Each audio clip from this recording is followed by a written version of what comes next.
Are you trying to satisfy a sweet tooth without using up too many bites, points, and calories? Or perhaps you're just a lover of banana and walnut? Well, I've got the perfect solution for you here. These are my banana walnut sticky buns. Just a few ingredients will make up all of this deliciousness. So if you're ready to get your sweet on, stick around because I'm going to show you how to make these coming up next.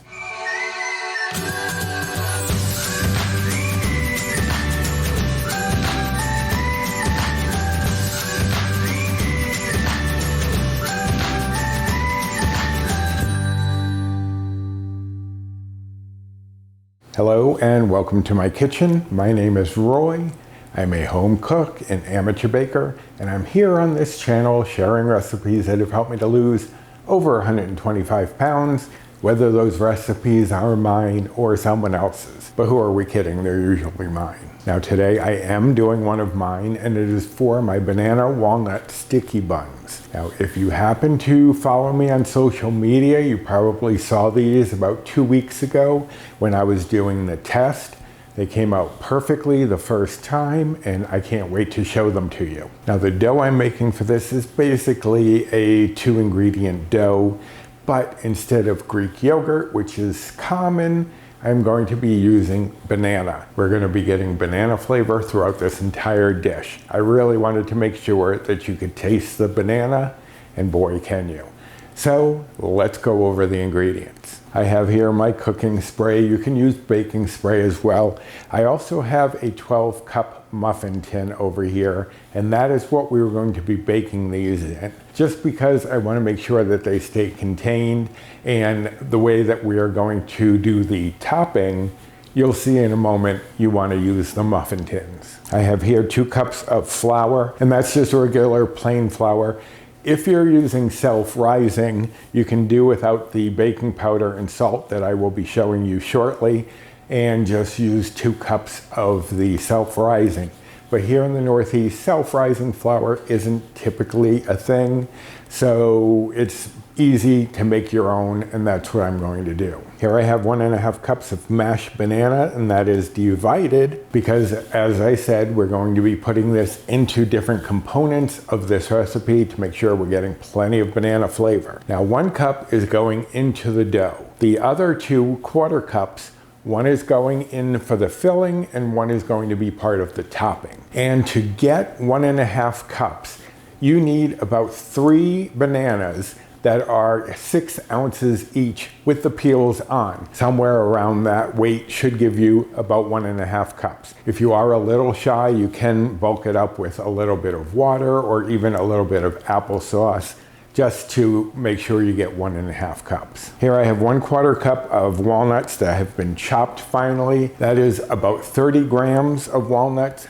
If you follow this channel at all, you know I prefer weighing nuts over measuring them in a cup, because with all the nooks and crannies, it's kind of hard to tell for sure if I'm getting an accurate measurement. So I much prefer weighing them. So 30 grams, and I've chopped them finely. Here I have 1/4 cup of brown sugar replacement. And again, those are divided 2 tablespoons each. 1 part is going into the filling and 1 is going into the topping. Here I have 1 tablespoon of baking powder. We definitely want to give this a little extra lift because we're not really using eggs or anything else that would typically help to give us a rise. And last but not least, 1 teaspoon of salt. All right, so let me shuffle a few things around and we'll get started.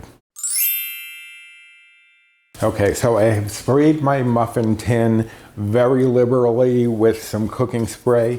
You want to make sure that you spray it really well because it could stick in here when you turn it out, and it still may, but this will help give us a little insurance that we will get most of it out in one go.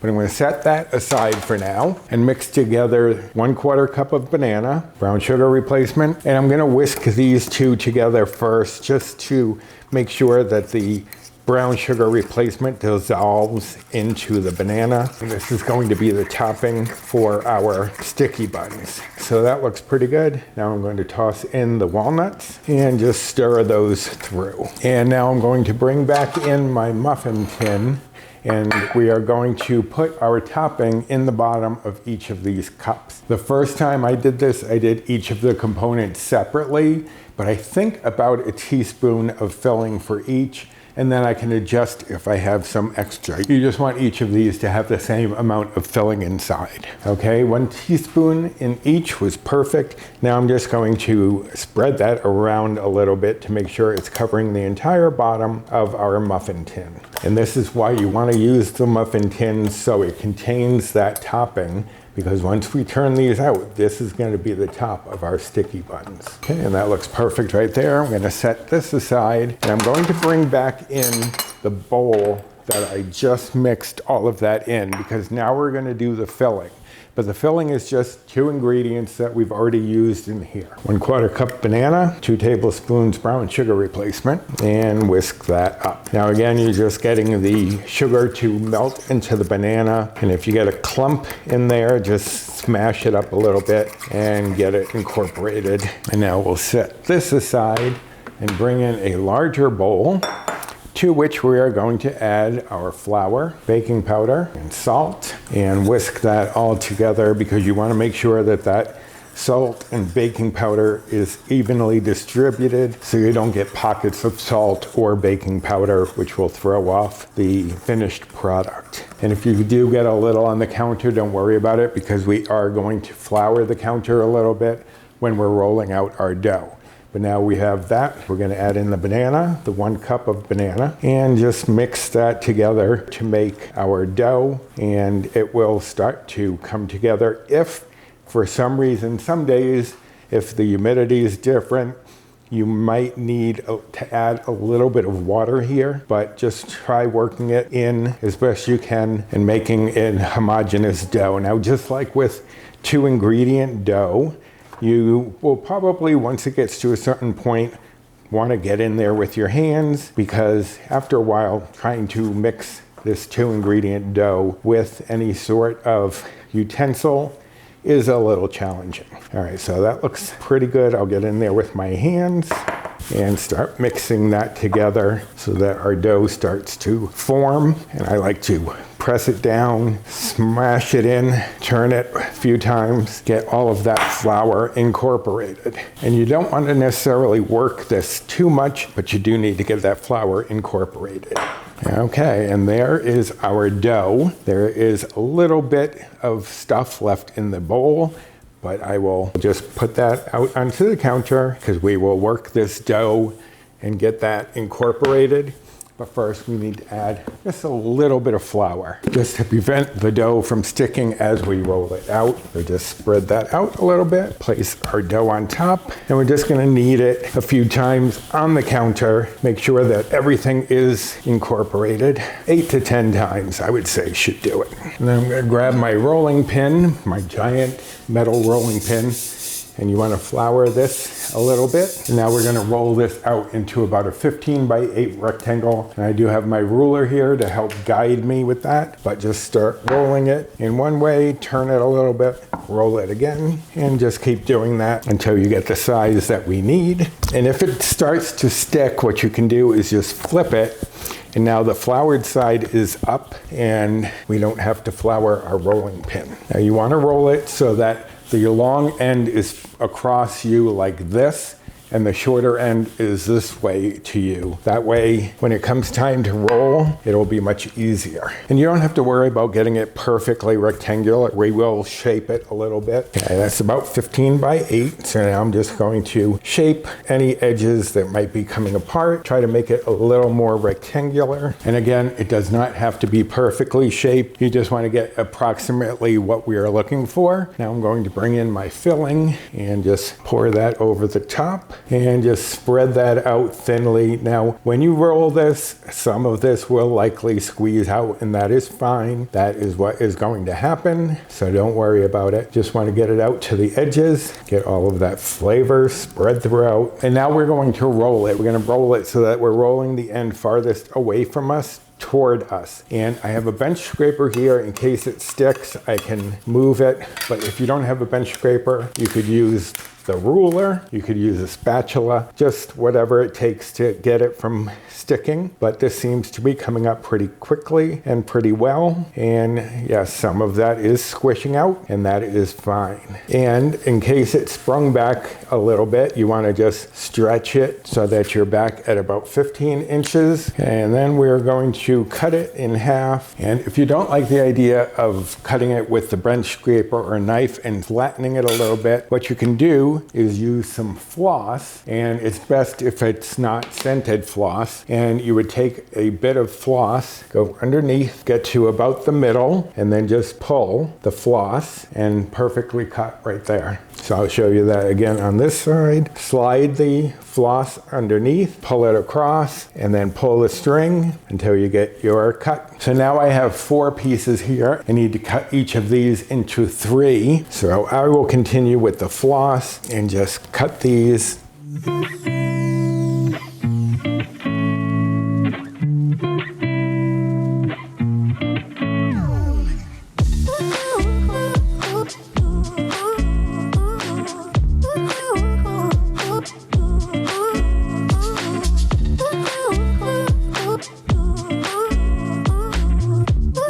Okay, so I have all 12 of my rolls cut up. Now I'm going to bring in my muffin tin and just set these spiral side up in the center of the topping there.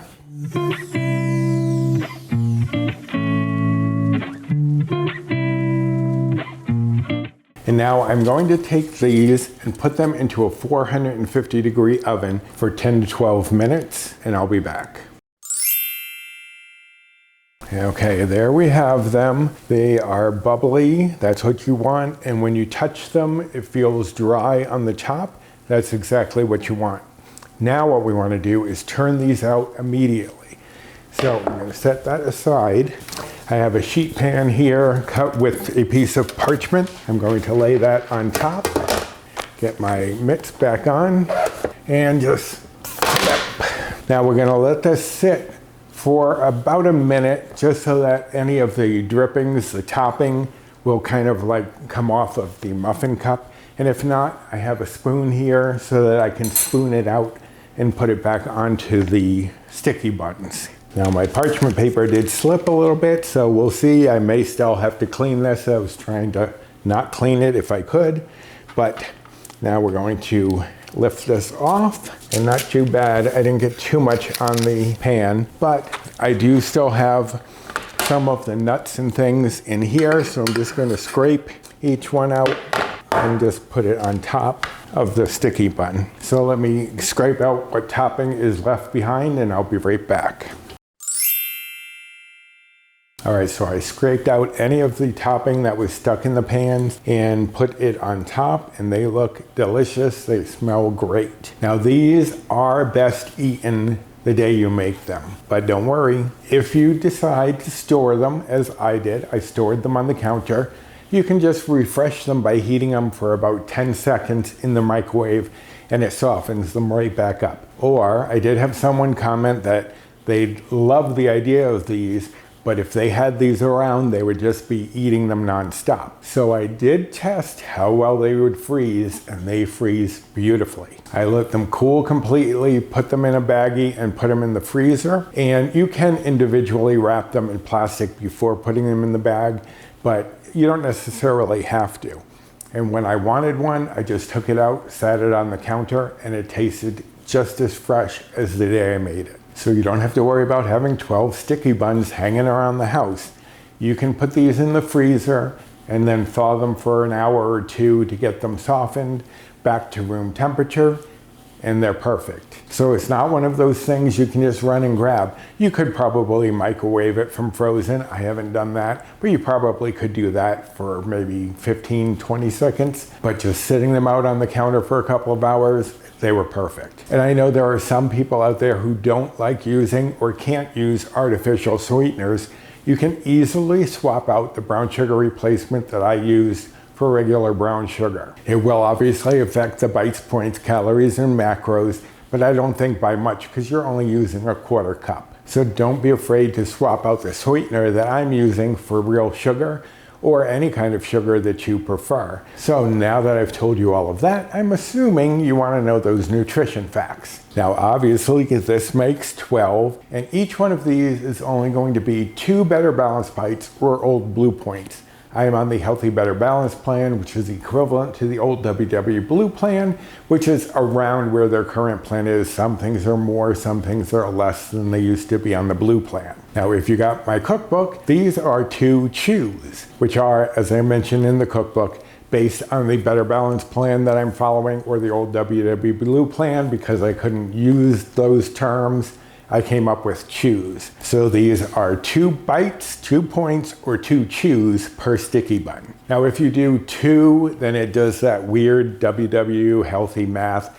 and it becomes 5, because there's some fraction in there that when you have 1, it's at the lower end, but when you have 2, it bumps it up over. But still totally worth it. Now, if you are following calories, the calories for one of these is 120. And if you are following macros, the fat is 2.2 grams. Saturated fat is 0.2 grams. Protein is 2.9 grams. Carbs are 27.1 grams. Fiber is 1.4 grams, and sugars are 3.6 grams for one of these sticky buns. But I hope that you enjoyed this recipe and this video, and if you did, I would really appreciate if you would give me the usual like, subscribe, comment, share, and hit that notification bell for the next time I upload any sort of video. And if you want the recipe for these, I will link directly to the recipe down in the description box. Also down there, you'll find a link to the blog itself. You'll also find where you can buy my Recipes with Roy Cookbook on Amazon, or you can just search Recipes with Roy Cookbook, because the link that I do provide is from the Amazon US, and other countries may not be able to access it. But if you just search Recipes with Roy Cookbook, you should find it. I know I've gotten some purchases in England and some in Canada so far, and the cookbook has been selling really well and been getting great reviews. So I really do appreciate that. Also in the description box is my Amazon storefront. If I've used anything on this channel that you're interested in, it could be there. Also my social media, my Instagram, and a few Facebook groups that I am part of. So check out that description box for all sorts of information. And now these have gotten cool enough that I think they're ready to eat. And I hope that you'll be enjoying these yourself very soon. So until next time, bye.